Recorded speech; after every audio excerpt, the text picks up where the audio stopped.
Hello friends, ફરી એક વખત આપનું સ્વાગત છે મારી આ ચેનલ ઉપર કે જ્યાં આપણે અંગ્રેજી શીખવા જઈ રહ્યા છીએ। આજે આપણે કંજક્શન એટલે કે સંયોજકનો અભ્યાસ કરવાનો છે। આ સંયોજકમાં આપણે 4 સંયોજકનો અભ્યાસ કરીશું। તો સૌપ્રથમ જોઈએ કે આ સંયોજક એટલે શું છે।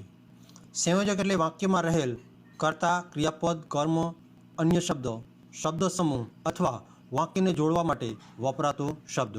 બરાબર, એટલે આ કોઈ માટે જે ઉપયોગમાં લેવાતો શબ્દ એટલે કંજક્શન એટલે કે સંયોજક। તો સૌપ્રથમ આપણે એન્ડથી શરૂઆત કરીએ।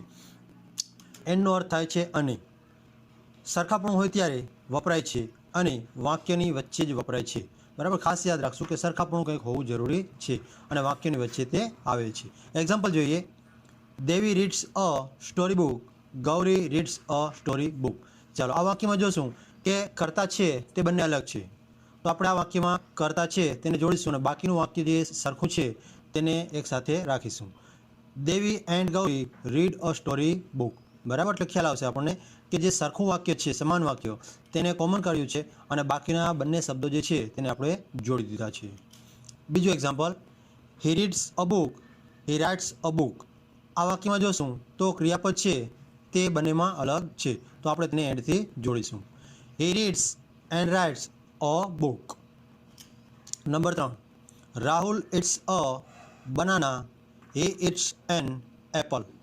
બરાબર, તો અહીંયા કર્મ છે તે અલગ છે, તો આપણે કર્મને જોડીશું।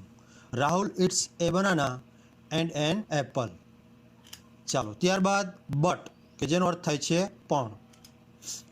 વાક્યોમાં વિરોધાભાસ હોય ત્યારે વપરાય છે અને વાક્યની વચ્ચે જ વપરાય છે। વિરોધાભાસ હોવો જરૂરી છે। તો એક્ઝામ્પલ જોઈએ એટલે ખ્યાલ આવશે, C is poor, she is happy. અહીંયા આપણે જોઈ શકીએ કે પુઅર એટલે કે ગરીબ છે તેમ છતાં હેપી છે, એટલે કે અહીંયા બટ દ્વારા વાક્યને જોડી શકાય। She is poor but happy. Number 2, Naveen tries hard, he fails to get contract.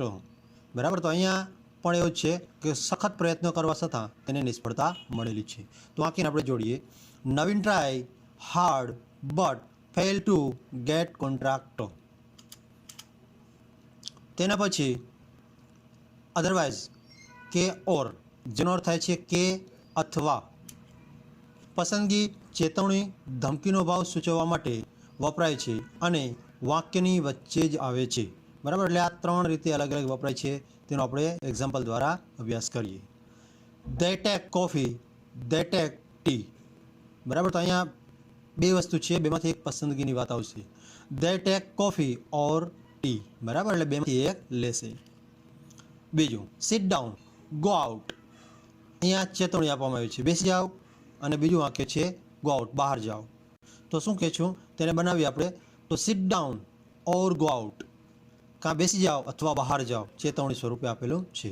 ત્યારબાદ do your homework, you will get punishment. તો અહીંયા પણ એવું છે કે ધમકીનો ભાવ, તમારું હોમવર્ક કરો નહીંતર તમને સજા થશે, તેને આપણે ફેરવીએ, રૂપાંતર કરીએ, એટલે કે તેનું ઓર દ્વારા જોડીએ। Do your homework or get punishment.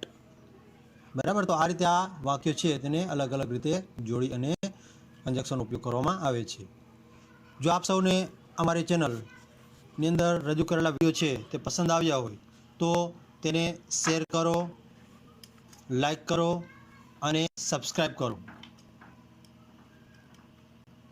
Best of luck to all of you. Thanks for watching. Hello friends,